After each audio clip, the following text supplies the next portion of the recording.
प्राचीन समय में शंकरपुर गांव में भोलू नाम का एक धूर्त और मक्कार ठग रहा करता था। वह लोगों को बेवकूफ बनाकर उनसे धन इत्यादि ठग लेता और अपनी जीविका चलाता। गांव के सभी लोग उसे श्रीमान 420 कहकर बुलाते थे। वह लोग हमेशा उससे दूर दूर ही रहा करते थे। एक दिन उसकी पत्नी माला उससे बोली, घर में खाने पीने का सारा सामान खत्म हो गया है। अगर तुमने शीघ्र ही किसी को नहीं ठगा तो हमारे भूखों मरने की नौबत आ जाएगी। भोलू ने कहा, कहती तो तुम ठीक ही हो, लेकिन गांव वाले तो अब मेरी सारी चालों को पहचान चुके हैं। अब वह मेरे झांसे में नहीं आने वाले। माला ने कहा, कुछ भी करो, लेकिन दोपहर पैसों का प्रबंध शीघ्र करो, वरना कल से खाने को कुछ नहीं मिलेगा। भोलू ने जवाब दिया, ठीक है भाग्यवान, अब तुम जाकर अपना काम करो और मुझे कोई नई तिकड़म लगाने दो। भोलू सोच में डूबा हुआ घर के अंदर गया। अचानक उसकी दृष्टि अलमारी में रखी पीतल की एक छोटी सी मूर्ति पर पड़ी। वह सोचने लगा, क्यों ना इस पीतल की मूर्ति पर सोने का पानी चढ़ाकर किसी मूर्ख व्यक्ति को सोने के भाव बेच दूं। भोलू ने झटपट अलमारी खोली और गांव के कन्हैया सुनार के पास जाकर कहा, अरे भाई, जरा इस पीतल की मूर्ति पर सोने का पानी चढ़ा देना। इस पर जो भी खर्चा आएगा मैं तुम्हें दूंगा। सुनार बोला, श्रीमान 420, लगता है आज फिर से कोई नई खुरापात सूझी है तुमको। इस मूर्ति के जरिए किसको ठगने जा रहे हो, जरा हमें भी बता दो। भोलू ने कहा, अरे नहीं भाई, ऐसी कोई बात नहीं, मैंने सारे गलत काम छोड़ दिए हैं। यह मूर्ति जरा मैली हो गई है, इसलिए मैंने सोचा क्यों ना इस पर सोने का पानी चढ़ा दिया जाए। सुनार ने जल्दी ही पीतल की मूर्ति पर सोने का पानी चढ़ा दिया। सोने का पानी चढ़ते ही मूर्ति सोने जैसी प्रतीत होने लगी और सचमुच सोने की ही लग रही थी। सुनार को पैसे देकर भोलू खुश हुआ और वापस अपने घर लौट आया। दूसरे दिन सुबह ही वह मूर्ति लेकर घर से निकल पड़ा। चलते चलते वह पड़ोस के गांव में जा पहुंचा। उसे एक व्यक्ति जाता हुआ दिखाई दिया। भोलू सोचने लगा, क्यों ना इसी आदमी को अपना शिकार बनाया जाए। जब वह आदमी भोलू के पास से गुजरा तो भोलू ने कहा, क्यों भाई, इस कनस्तर में क्या लेकर जा रहे हो? क्या इसमें शुद्ध देसी घी है? वह आदमी बोला, हाँ, इसे बेचने के लिए दूसरे गांव जा रहा हूँ। भोलू ने कहा, भाई मेरा नाम भोलू है, मैं शंकरपुर गांव का रहने वाला हूँ। मेरी पत्नी बहुत बीमार है और वैद्य जी ने उसे गाय का शुद्ध घी खाने के लिए कहा है। यदि तुम यह घी का कनस्तर मुझे दे दो तो तुम्हारा मुझ पर बहुत बड़ा उपकार होगा। वह आदमी बोला, लेकिन इस घी के कनस्तर के बदले तुम मुझे क्या दोगे? घी बहुत महंगा हो गया है। भोलू लाचार की तरह होकर बोला, भाई इस समय तो मेरे पास केवल यही सोने की एक मूर्ति है। यदि तुम मुझे समझो तो इसके बदले मुझे कनस्तर दे सकते हो। उस आदमी ने भोलू के हाथों से मूर्ति लेकर उसे उलट पलट कर देखा और सोचने लगा, यह आदमी मुझे मूर्ख दिखाई देता है। इस बहुमूल्य सोने की मूर्ति के बदले घी का कनस्तर खरीदना चाहता है। लगता है इसकी पत्नी सचमुच बहुत बीमार है।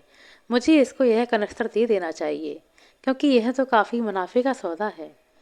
आदमी ने कहा, ठीक है भाई, यदि इस घी के कनस्तर से तुम्हारी पत्नी की बीमारी ठीक हो सकती है तो तुम इसे लेकर जा सकते हो। बदले में तुम मुझे अपनी मूर्ति दे दो। भोलू ने जल्दी से उस आदमी को मूर्ति दे दी और उसके सिर पर रखा कनस्तर उतरवा लिया। भोलू ने कहा, भाई जाते जाते यह तो बताओ कि तुम्हारा नाम क्या है? आदमी ने कहा, मेरा नाम तिजोरी मल है और मैं किशनपुर गांव का रहने वाला हूँ। भोलू ने कहा, तुम्हारा गांव तो हमारे गांव के पास में ही है। भाई, तुमने विपत्ति में मेरा साथ दिया है, भगवान तुम्हें इसका फल अवश्य देगा। तिजोरी मल ने कहा, आप जैसे संकट में फंसे लोगों की मदद करके मुझे बहुत खुशी मिलती है। भोलू अपने गांव लौट पड़ा और तिजोरी मल भी अपने गांव की ओर चल दिया। जब तिजोरी मल अपने गांव पहुंचा तो उसने अपनी पत्नी से कहा, देखो शीला, आज मैं तुम्हारे लिए सोने की मूर्ति लेकर आया हूँ। शीला ने पूछा, क्या सच में? पर यह तुम्हें कहाँ से मिली?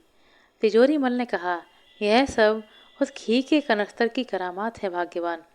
मैं उस घी के कनस्तर के बदले यह मूर्ति लेकर आया हूँ। शीला ने कहा, आज तो तुमने बहुत बड़ा शिकार फंसा दिया। तिजोरी मल ने कहा, तुम ठीक कह रही हो।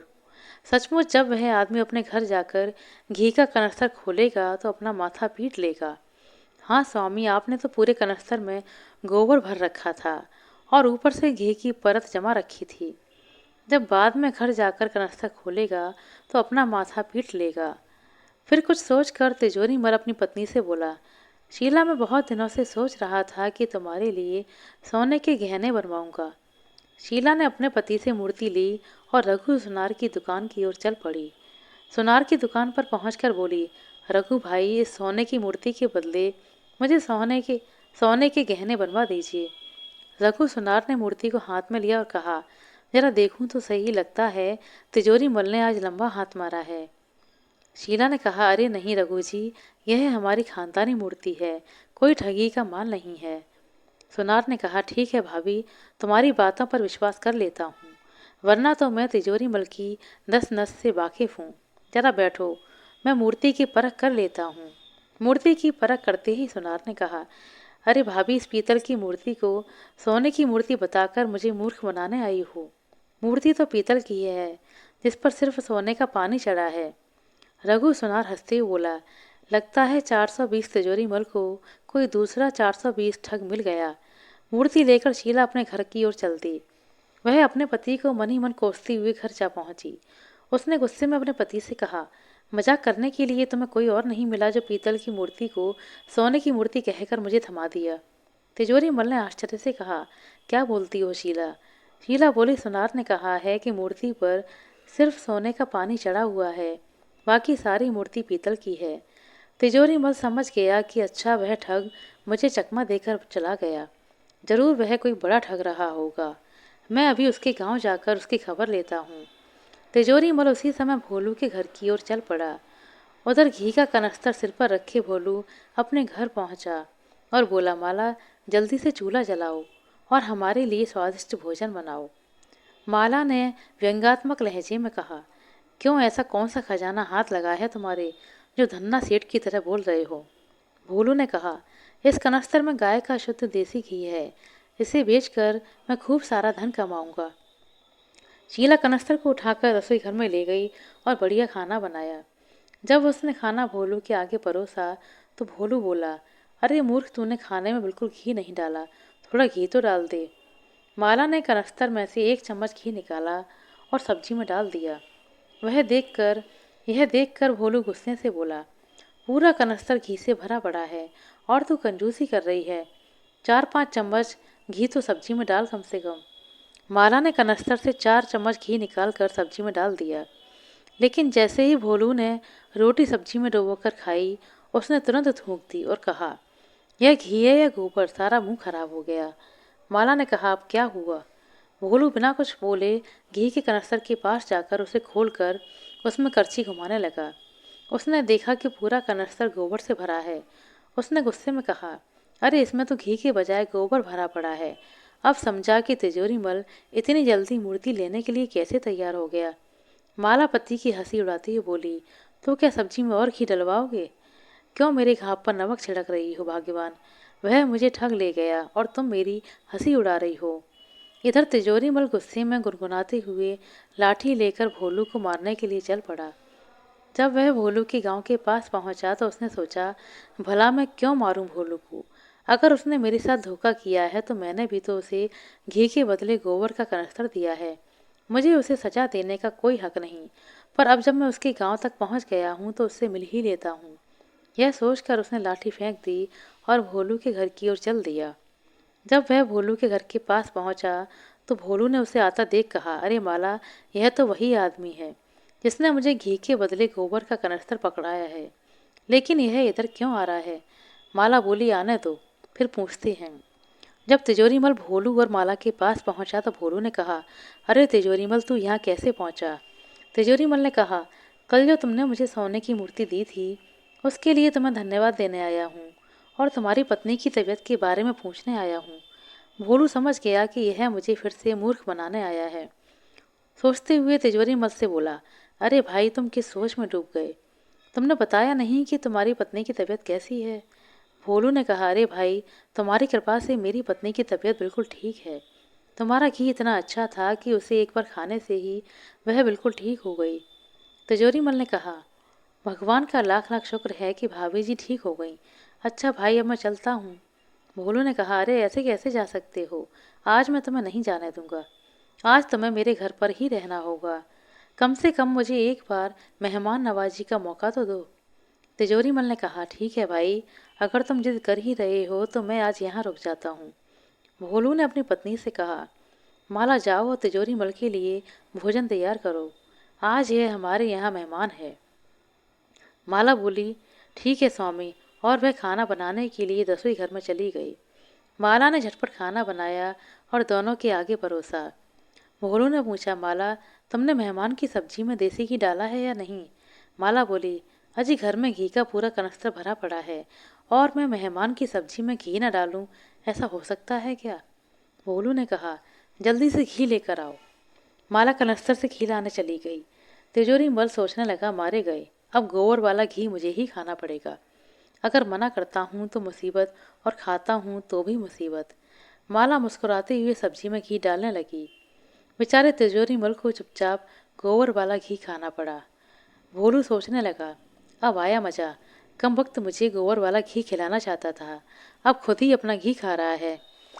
तिजोरी मल ने तिजोरी मल रात को भोलू के घर पर ही रुका और सुबह होते ही बोला, अब मुझे अपने गांव वापस जाना चाहिए। भोलू बोला, अरे नहीं, भला ऐसे कैसे हो सकता है? सुबह सुबह आपको भूखा कैसे जाने दूं? पहले खाना बन जाने दो, उसे खाकर ही जाना। ठीक है भाई, जैसा तुम उचित समझो। उस दिन भी तिजोरी मल को गोबर मिला हुआ घी खिलाया गया। तिजोरी मल सोचने लगा, इन लोगों ने गोबर खिला खिला कर मेरा सारा जायका खराब कर दिया। कोई बात नहीं, समय आने पर इसका बदला जरूर लूंगा। खाना खाने के बाद में जब तिजोरी मल ने भोलू से विदा मांगी तो भोलू बोला, भाई, आतिथ्य में कुछ कमी रह गई हो तो मुझे माफ़ कर देना। जो कुछ मेरे घर पर था मैंने तुम्हें वही खिलाया है। तिजोरी मल ने कहा, नहीं भाई, ऐसा मत बोलो, तुम्हारे आतिथ्य से मेरा मन प्रसन्न हुआ। कभी मौका मिले तो मेरे घर भी आना। तिजोरी मल की बात सुनकर भोलू झट से बोला, नेक काम में देरी कैसी भैया, मैं कल सुबह ही तुम्हारे घर आकर तुम्हारा आतिथ्य स्वीकार करता हूँ। तिजोरी मल ऊपर से कुछ नहीं बोला पर मन ही मन भोलू को कोसने लगा।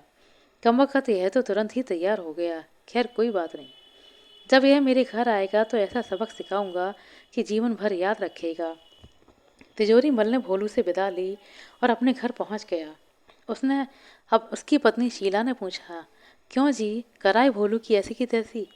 तिजोरी मल ने कहा, अरे कहाँ, वह तो बहुत ही चालाक निकला, अब वह कल हमारे घर आ रहा है। तिजोरी मल ने अपनी पत्नी को सारी बातें बताईं।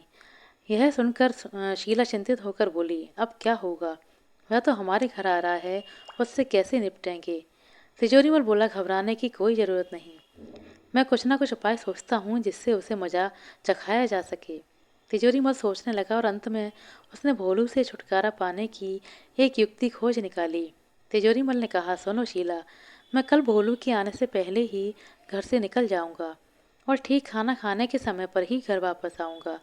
जब भी वह आए तो तुम उससे कहना कि हमने खाना खा लिया है। अगर वह कहे कि मेरे लिए दोबारा खाना बना दो तो तुम कहना कि मैं अपने पति की आज्ञा के बिना कुछ भी नहीं करती। उनसे शराफत से पेश आना, लेकिन खाने के लिए कुछ मत देना। भूख प्यास में मेरी प्रतीक्षा में बैठा रहेगा और भूखे ही वापस चला जाएगा। इस तरह उससे हमारा पीछा छूट जाएगा। शीला ने कहा, क्या योजना बनाई है, मान गए आपके दिमाग को। दूसरे दिन तिजोरी मल भोलू के आने से पहले ही अपने घर से चला गया। उसके जाने के बाद जब भोलू तिजोरी मल के घर पहुंचा तो उसकी पत्नी शीला ने दरवाज़ा खोला और पूछा, कहिए क्या बात है, कौन हैं आप? भोलू ने कहा, मैं शंकरपुर से आया हूँ। तिजोरी मल जी ने मुझे दोपहर के भोजन के लिए आमंत्रित किया था। शीला ने कहा, लेकिन आपके मित्र तो घर पर नहीं हैं और ना ही उन्होंने मुझे बताया कि आप आने वाले हैं। फिर भी आप अंदर बैठ जाइए, वह आते ही होंगे। भोलू बोला, ठीक है, मैं अंदर बैठकर उनकी प्रतीक्षा कर लेता हूँ। शीला भोलू को घर के भीतर ले आई और बोली, मुझे खेद है भाई कि आपके मित्र यहाँ नहीं हैं। अगर वे यहाँ होते तो पास की दुकान से भले ही उधार सामान आदि मंगवाते, लेकिन आपके लिए बढ़िया पकवान अवश्य बनाते। भोलू ने कहा, भाभी, आप चिंता मत कीजिए, मैं खुद ही पास की दुकान से उधारी का सामान ले आता हूँ और आप पकवान बनाना शुरू करिए। शीला ने उसे रोका, नहीं नहीं, ऐसा मेरे पति को अच्छा नहीं लगेगा। वह बहुत गुस्से वाले हैं और मुझ पर बहुत गुस्सा करेंगे। अरे भाभी, आप चिंता मत करो, मैं उसे समझा दूंगा, आप बस खाना बनाओ। ऐसा बोलकर वह फटाफट दुकान पर जाकर तिजोरी मल के नाम पर उधारी का बहुत सारा सामान ले आता है और फटाफट घर आकर बोलता है, भाभी जी आप जल्दी से पकवान बनाइए। उसकी पत्नी अंदर चली जाती है और बहुत अधिक समय लगाती है और बाहर नहीं आती। भोलू बहुत जिद्दी था। वह समझ जाता है कि इन लोगों की चाल है। वह भी वहाँ से नहीं जाता, बस वहीं बैठा रहता है। जब शाम हो जाती है तो तिजोरीमल घर आता है तो देखता है कि भोलू आंगन में बैठा है। वह भोलू से कहता है, अरे भोलू तुम कब आए? मैं तो किसी काम से दूसरे गांव गया था और अपनी पत्नी को यह बताना भी भूल गया था कि तुम आने वाले हो। अरे कोई बात नहीं मित्र, मैं जब आ ही गया था तो मैंने सोचा कि तुम्हारा इंतजार कर लूं। तिजोरीमल अपनी पत्नी को आवाज़ लगाता है, शीला जल्दी से पकवान बनाकर लाओ, मेहमान आए हैं।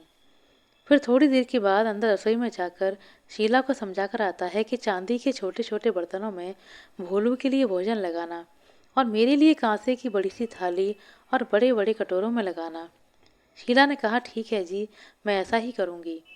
और जब शीला खाना लगाती है तो भोलू बोला, अरे मेरे लिए चांदी के बर्तन में और अपने लिए कांसे के बर्तन में, मैं ऐसा नहीं होने दूंगा। मैं खाऊंगा कांसे के बर्तन में और मेरा मित्र खाएगा चांदी के बर्तन में। तिजोरीमल ने कहा, अरे नहीं नहीं, हमारे यहाँ मेहमानों को चांदी के बर्तन में ही खाना दिया जाता है। तिजोरीमल ने लाख मना किया लेकिन भोलू नहीं माना। भोलू बहुत जिद्दी था और वह समझ चुका था कि यह मुझे खाने के नाम पर बस थोड़ा थोड़ा खाना खिलाकर वापस भेजना चाहता है। इसलिए उसने जिद करके कांसे की थाली छीन ली और चांदी की थाली तिजोरीमल को पकड़ा दी। फिर फटाफट से कांसे की थाली से बढ़िया बढ़िया पकवान भर पेट खाने लगा। भोलू ने भरपेट भोजन किया और तिजोरीमल आधा पेट खाकर ही रह गया और वह मनी मन सोच रहा था कि उसने मुझे बेवकूफ़ बना दिया। कुछ देर के बाद तिजोरीमल भोलू को पकवान खाते देख रहा था। फिर वह एक योजना बनाता है। भोलू से बोलता है, भोलू भाई हमारे यहाँ रोज रात को एक प्रेत आता है और उत्पात मचाकर चला जाता है। भोलू अपने ही धुन में खाना खाता रहा। तिजोरीमल ने अपनी पत्नी को दीपक बुझाने का इशारा किया। शीला ने तुरंत दीपक बुझा दिया। तिजोरीमल ने कहा, अरे यह क्या हुआ? दीपक कैसे बुझ गया? लगता है कि दुष्ट प्रेत आ गया है और यह सब उसी का काम है। ऐसा कहते हुए तिजोरीमल ने भोलू के आगे रखा हुआ कांसे का बर्तन उठाने की कोशिश की, लेकिन भोलू तुरंत भाग गया और तुरंत ही तिजोरीमल का हाथ पकड़ लिया। भोलू ने तिजोरीमल का हाथ कस के पकड़ा और बोला, अब बोल दुष्ट प्रेत, मेरा बर्तन चुराएगा? मेरे साथ 420 करेगा? तिजोरीमल घबरा गया और चिल्लाया, अरे बचाओ, मार डाला। शीला बोली, अरे मेरे पति को क्यों मार रहे हो? भोलू बोला, भाभी जी आप हट जाओ, मैं आज इसे छठी का दूध याद दिलाकर ही रहूंगा। आज के बाद यह प्रेत मेरे सामने कभी नहीं आएगा। तिजोरीमल चिल्लाया, अरे नहीं नहीं, छोड़ दो मुझे, मैं प्रेत नहीं तिजोरीमल हूँ। भोलू बोला, भला इस दुष्ट को मैं कैसे छोड़ सकता हूँ? यह रोज तुम्हें परेशान करता था, आज मैं इसे मजा चखाकर ही रहूंगा। तिजोरीमल चिल्लाते हुए बोला, हाय हाय क्या कर रहे हो? भोलू भाई मैं प्रेत नहीं तिजोरीमल हूँ। जब कोई चारा ना बचा तो शीला ने फिर से दीपक जला दिया और बोला, देखो भाई, तुमने जिसका हाथ थाम रखा है वह प्रेत प्रेत नहीं है। यह तो तुम्हें झांसा देने के लिए हम लोगों ने नाटक रचा था, लेकिन हम खुद ही अपने नाटक में फंसकर रह गए हैं। भोलू खिलखिलाकर हंसता हुआ बोला, देख लो भाई, चालाक आदमी के साथ चालाकी करने में कितनी मुसीबत आती है। तिजोरीमल बोला, तुम ठीक कह रहे हो भाई, अगर मैं शेर हूँ तो तुम तो सवा शेर हो, इसलिए मैं तुमसे टकराकर हार गया, तुम जीते मैं हारा। दोनों को यह एहसास हो जाता है कि धोखे का खेल कभी भी सफल नहीं होता और उन दोनों को यह समझ में आ गया कि धोखा मिलने पर कैसा लगता है। भोलू सोच रहा था कि अगर मेरी पत्नी सचमुच बहुत बीमार होती तो मुझे कैसा लगता, गोबर वाला घी खिलाकर। तिजोरीमल सोच रहा था कि अगर मैंने बहुत मेहनत करके गाय पाली होती और उसका घी बनाया होता और एक कनस्तर यानी कि 15 किलो घी के बदले मुझे एक छोटी सी पीतल की मूर्ति मिलती तो मुझे कैसा लगता। जब ठगी के बदले ठगी जाने में इतना दुख हो रहा है तो हमने तो ना जाने कितने लोगों को ठगा है।